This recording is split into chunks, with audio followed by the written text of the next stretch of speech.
في الحر والقر والسر والعلن لا حديث يعلو فوق مواجهة أو مواجهات ليست كغيرها.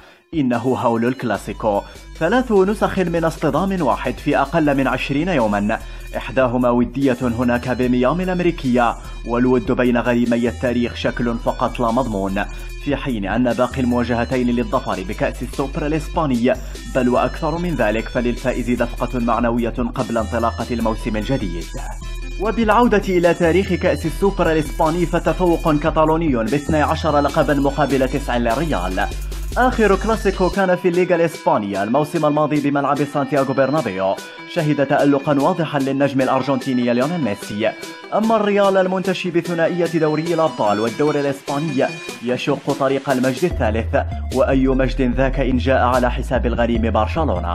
وفي الضفة المقابلة تتجه الأنظار نحو فالفيردي المدير الفني الجديد للبلوغرانا في أول اختبار حقيقي له أمام الأسطورة زيدان، حتى وإن كان أولها وديا بين أن الحب في مثل هكذا مباريات ظاهر بالأحرى في الملامح ومشتعل في الباطن يكوي الغادي والرائح. هو إذن كلاسيكو الرماد الهادئ بين قطبي الكرة الإسبانية، الكل فيه يبحث عن التفوق والهيمنة على ساحة النجومية بل التربع على عرش التميز. أعدت العدة والكل جاهز في انتظار صافرة الانطلاق، البارسا والريال بمواجهات نارية، أولها فاكهة ميامي لفتح الشهية، وآخرين لحسم كأس السوبر الإسبانية. أما مسك الختام فللفائز تتويج وشارة نجومية، لأن مرادف الكلاسيكو هنا منافسة وندية. في الحر والقر والسر والعلن لا حديث يعلو فوق مواجهة أو مواجهات ليست كغيرها.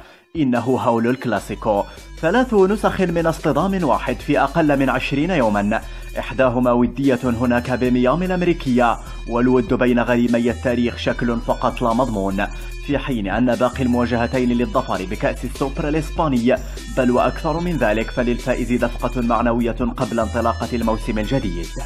وبالعودة إلى تاريخ كأس السوبر الإسباني فتفوق كتالوني ب12 لقبا مقابل 9 للريال.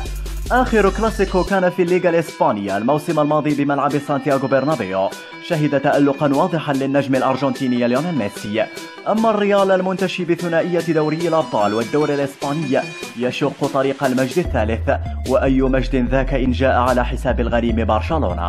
وفي الضفة المقابلة تتجه الأنظار نحو فالفيردي المدير الفني الجديد للبلوغرانا في أول اختبار حقيقي له أمام الأسطورة زيدان، حتى وإن كان أولها وديا بين أن الحب في مثل هكذا مباريات ظاهر بالأحرى في الملامح ومشتعل في الباطن يكوي الغادي والرائح.